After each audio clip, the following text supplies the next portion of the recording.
Um, Hello, welcome back to the continuing lecture in simple discount.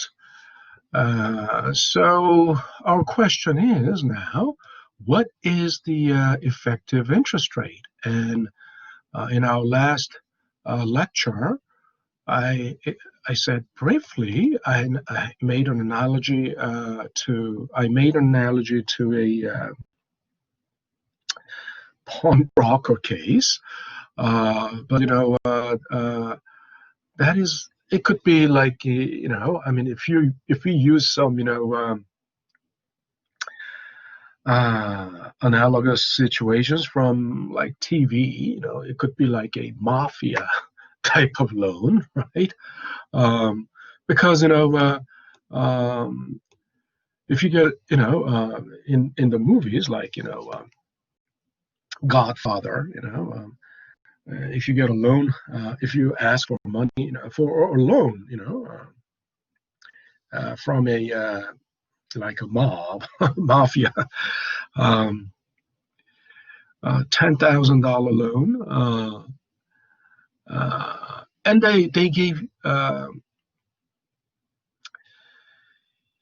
they will give you they will lend you money if you ask for some loan, right? They will lend you money, but for $10,000, they will just give you 9,000, right? And you have to pay back. So that means they took already 10,000 as uh, interest up front, right? So that's usually the nature of uh, money lending business in the organized crime depicted in the TV shows. And then you pay, so you effectively pay back $10,000, right? Because you back only 9,000, but you already paid, 9,000. You already paid 1,000 as interest in advance, right? Upfront, the minute you get the loan, right? And then, now, of course, I'm not saying, this is the only way it works. I know how loan sharks uh, operate, but this is, a typical way. Uh, so in that case, actually, if you think about it, uh, effectively you are not paying 10% interest. That's 10% discount, but uh, you are paying more than 10%, right? 11 point. And I showed you an example, a very simple example using the uh, non-interest paying non-interest paying loan, non-interest paying note, right? And in case of non-interest paying note, actually you have already paid back the loan, isn't that right? Because that uh, $10,000 note is already the minute you sold it to them, uh, they got 10,000 already, but you're getting 9,000. So it's like exactly that mafia loan. But I personally call that type two loan. Type two. Type one is like simple interest or even compound interest. You borrow 10,000 and you pay back a year later 11,000. That's type one, and that's a normal case. So then our next question is, how do you calculate that? Um, how do you calculate effective interest rate? Uh, uh, it's always, right? Effective interest rate is always, um, and I made effective interest rate is always um, B over MV times, right? Because, okay, effective interest rate is always, and if a symbol for effective interest rate is R star, okay, whatever you actually, whatever the bank took, and whatever you actually got, and whatever you actually got is the proceeds, right? And then times T. Okay, I know, please bear with me. This is not my handwriting. My handwriting doesn't look any better than this, but it looks better than this, of course. But I'm drawing, right, with the mouse, so everything is really difficult.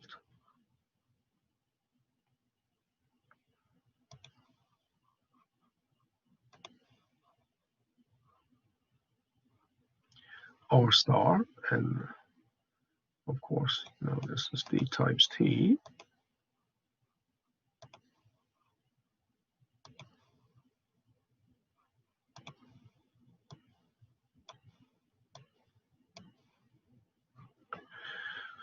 So it's exactly like,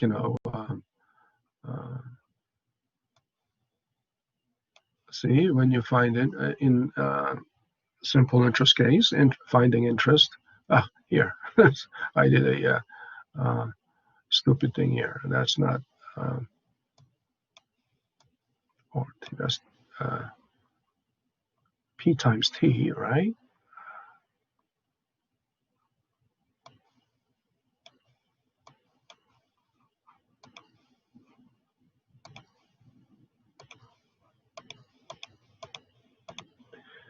Yeah, I did a silly thing there. It's not, you're solving for R, so solving for this, so you cannot have R there again. So it's actually P.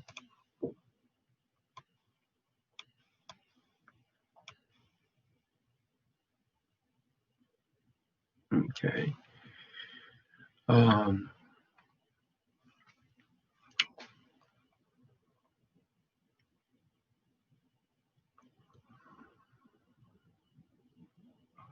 So using that formula, right? Using that formula, where's, yeah, let's find the effective interest rate, which is,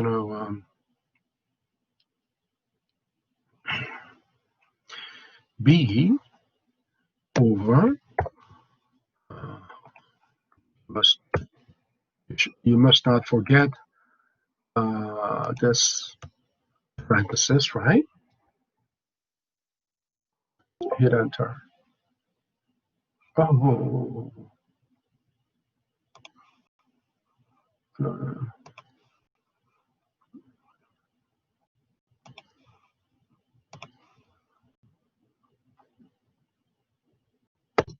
Okay. Hit enter, and then, okay, you can drag it down. Now, this is the and as you can see, the effective interest rate is greater than the discount rate. Right? It has to be, right? Just like the example, simple example I gave you before, 10K non-interest paying note, and they took 1K as the bank discount, and the proceeds is 9K. Then of course you're paying 1K interest for 9K, so that's like 11.11, which is definitely greater than the discount rate of 10%, right? And this is also the reason I've been telling you. Suppose I've been telling you the importance, I've been, preaching the importance of using 2 to 3 decimal places by default. Why? If you leave it, I when I formatted these cells, I formatted all the cells to use 2 decimal places at least, right? So that means Excel's default is not 2 decimal places. Excel's default is just integer. Everything is, for example,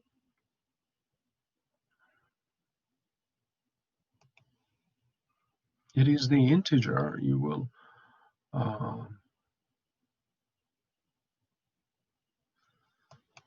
so suppose, yeah, you leave it as it is, right? If you leave it as it is, because Excel's default is completely rounded to integer, then there will be, what do you see? If you leave it like that, then there is no difference between uh, discount rate and effective interest rate, right? Just looking at the surface of this, and I've been telling you how when you guys are young, like this thing comes, this thoroughness and meticulousness comes with age, actually. The meticulousness and thoroughness comes with age. When you're young, around 20s, generally you don't look at deep. You can't. You don't have that capability. You don't have that, unless you're trained. You have to be trained only, right? Only if you're trained, then you analyze and you think critically. But otherwise, people are generally, looking at only shallow, superficial things. And I've seen a lot of students, they submit the problem is already asking for effective interest rate, but they are mindless. They don't, although they are, doing the effective interest rate, they just, in the homework, they just submit it like this. And that means they are not using their judgment, right? You have to be, critical or judgmental in matters like this, right? If you watch movies, they're always, they're always saying, oh, don't be so judgmental. You don't be judgmental about people, but don't be, you should be judgmental about data. You should be judgmental about facts, because that's critical thinking. That's part of critical thinking, right? Did I judge yourself? Be judgmental about yourself as well. Did I do it in a smart way? Right? Did I act smart? Or not just act, but do I do things in a smart way? Right? If you leave it like this, and and suppose you're presenting it to the audience, presenting it to your clients, you should be judgmental about yourself and about your work, right? This simply tells you, if you leave it like this simply tells you you don't care, you don't care anything, you don't care about your work, right? So this is why it's important, right, to use 2 decimal places, at least 2 to 3 decimal places. I mean, as many digits it requires to make a difference, right? Okay.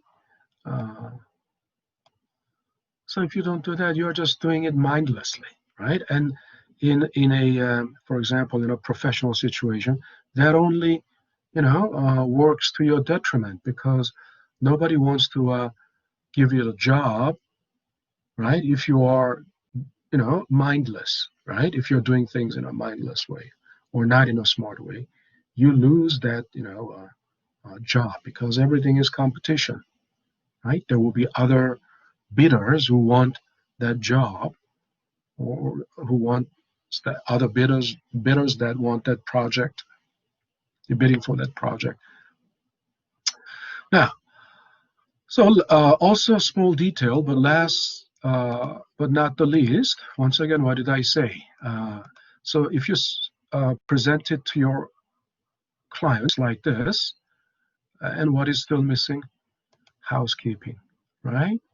That also tells something about you, right? If your housekeeping is sloppy, right? So borderline.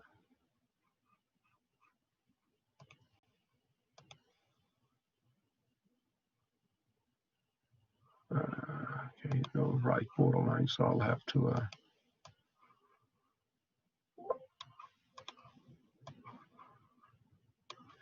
highlight the whole thing and put a big outside border. Now, so everything is now impeccable. Okay, so now let's go to the next. So this is something you can do already very easily, right?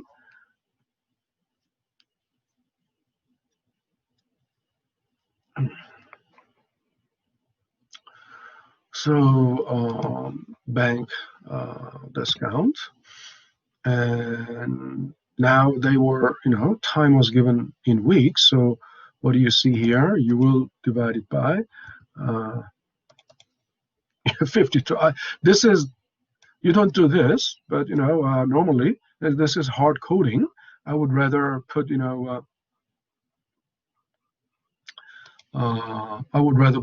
I'm sorry,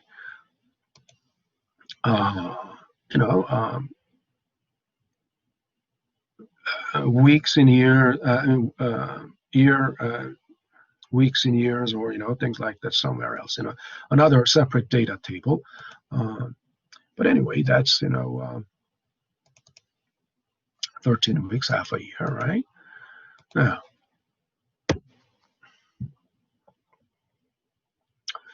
so bond discount is the maturity value P times D times T. Okay, and then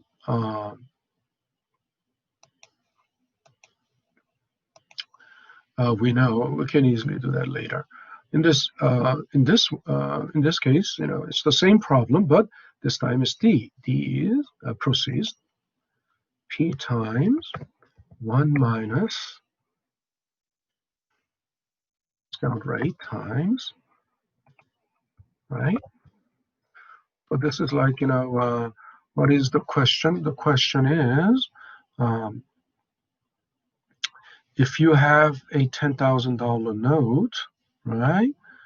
And if you maturing in 13 weeks, right? If you factor it today, right? What's the proceed and what's the bank discount? And then we know it's the same problem. So this should be the same thing as this, and this should be the same thing as this. But again, we'll just, we know then the bank discount is the difference between the two. Bank discount is the difference between the two.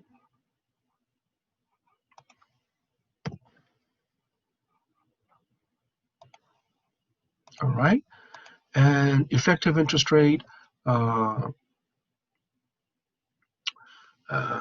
just do one because they must have the same effective interest rate, right? B over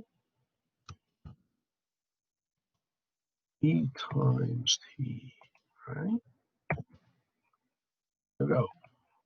Okay, so that's the difference, right? Discount effective interest rate is always greater than the discount rate. I'll just point to that because they are the same thing.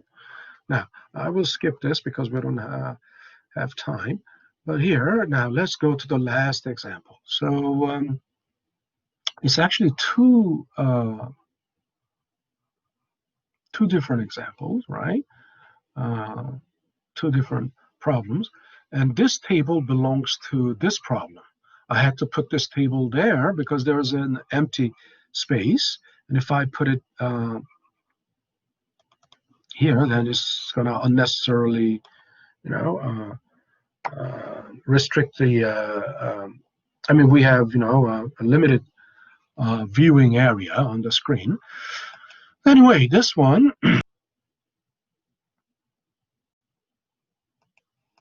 this one is, this table is also related to both. Now,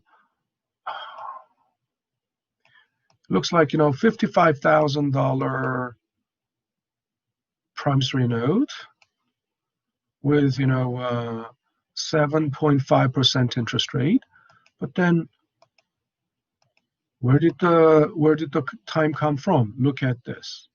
This one, what is this?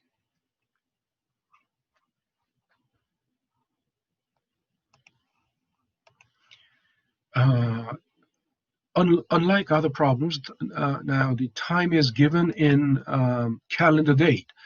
So T0, of course, T0 is the day one, right? The original date of the issue, right? The promissory original date of the issue of the promissory note, issuing of the promissory note. Uppercase T is always the terminal time. So this is the terminal time, right? This is the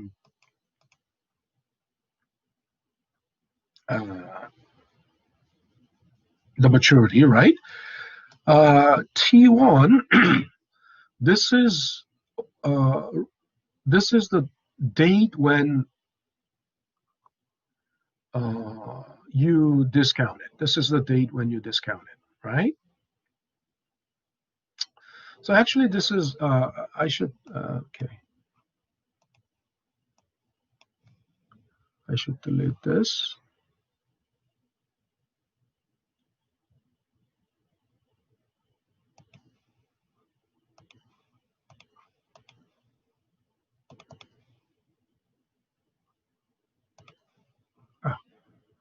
And I should delete this too.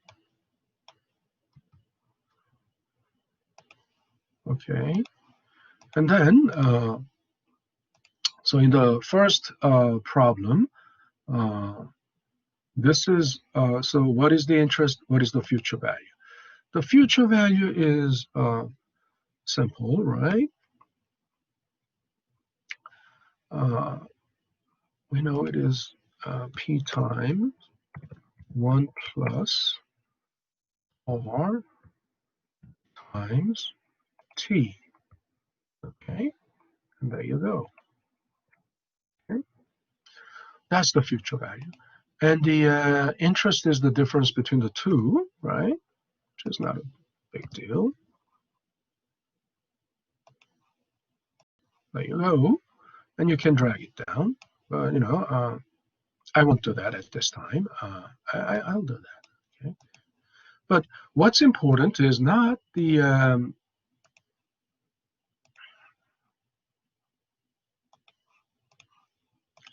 how you find time, but think about it.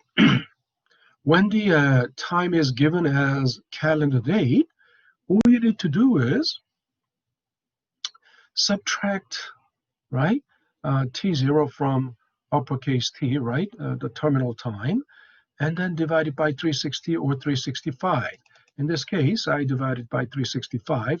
Again, to give, flexibility, I would have, okay, let's do this. It's really,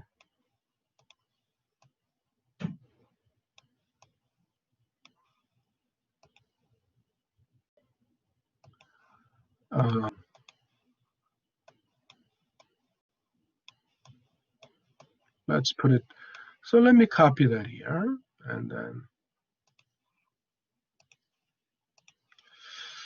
okay, let's change this to 365 and 360.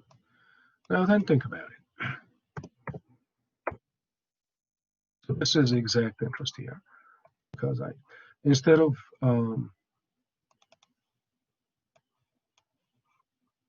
I'll point to that. So second problem uses, ordinary interest here, right? First problem, exact interest here. So it's not a difficult thing. How many days is the maturity? It can simply be calculated by subtracting April 8th from September 15th. And some people actually look at the calendar and how many days are in April, how many days are in May. Now 30 days, 31 days, 30 days, 31 days. That's elementary school if you're doing it like that, right? If you enter the time as calendar date, Excel is automatically going to take care of that. So now, next problem. So you have $35,000 promissory note at 11% interest rate, and this row 59, first row, right, is related to this. Second row is related to this timeline, right? At this time, yeah, that timeline. So time in years, we know it's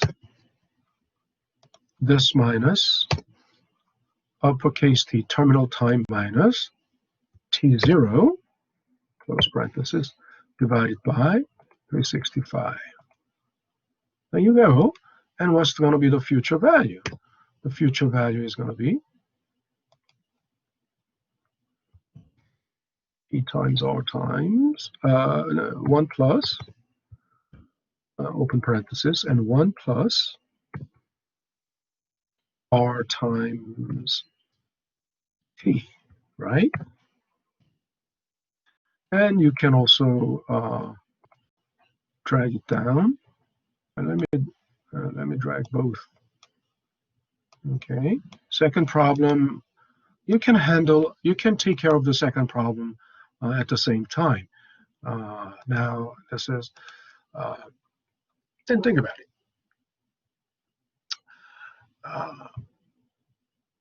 If you are holding on to this promissory note until maturity, right, April through September, right, then you will get this. The second problem, you will get this, but you can't hold on to it anymore. Why? On June 8th, your company ran into a cash flow shortage problem, so you cannot hold on to it anymore. So you took it to the bank or to a factor, right? And the factor used 9%, right? So the discounting period, this called discounting period, is basically what? It will be the maturity, terminal time, minus T1. That's when, and then using exact interest here. Now it's got too many digits. You don't have to leave it like that. You can do, let's just use, like decreased decimal, just about this, right? And then what is the bank discount? What is the effective interest rate, and so on? So we'll find the so in this case, this will be the primary solution. We'll find so the proceeds will be maturity value. This is the maturity value, right? FV is the maturity value, isn't that right? Times 1 minus discount rate times T, right? There you go. And then the uh, bank discount is the difference between the two, right? There you go. And effective interest rate is what?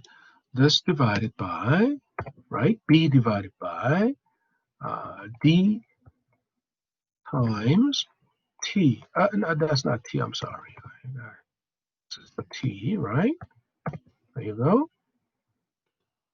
Okay, 9.23. So compared to a discount rate, effective rate is greater, right? So if you highlight all those cells and drag it down, second problem is also taken care of. Now, last not the least, neat housekeeping, right? Very neat housekeeping. So take bottom border. There you go. Now, here's the thing. Some people may ask, is there any verbiage, any words? Yeah, here's the words. It's simple. This data is given. From the data, I've been telling you, from the data, you should be able to construct the narrative, correct narrative. This is what? This is this, right? But it gave you a length of note, 160 days, uh, is slightly, how do I know 160 days from April 8th is this? Of course I did. I found, right? G5, this plus 160, and then you'll get that. Okay. And then, so this is the only thing different is there's interest rate, bank discount. So this is, one problem with four parts, right? That's why I answered it exactly like that. Maturity value, right? I didn't have to put interest separately because this together with this, interest is obvious. But if I didn't want to add another column for interest, but discount rate and discount period, I found discount period. That was actually B. This is B, not this. And then bank discount, that was C. D is proceeds. Oh, but I tweaked it a little. I made D the part D, effective interest rate. All right, here's one more thing, one last thing. Usually the banks, this is usually, think about it. This won't be the reality in why? Will the banks use lower discount rate than the interest rate on the note? Logically. Now, I'll leave this as food for thought, and I would want you to post in the discussion board, right? Why the banks wouldn't use, a lower discount rate than the right? Because if a bank, the bank employee, the person responsible for discounting the notes, applied lower discount rate than the interest rate, most likely this will work to his own detriment. I mean, for his career, this may not be a good thing because so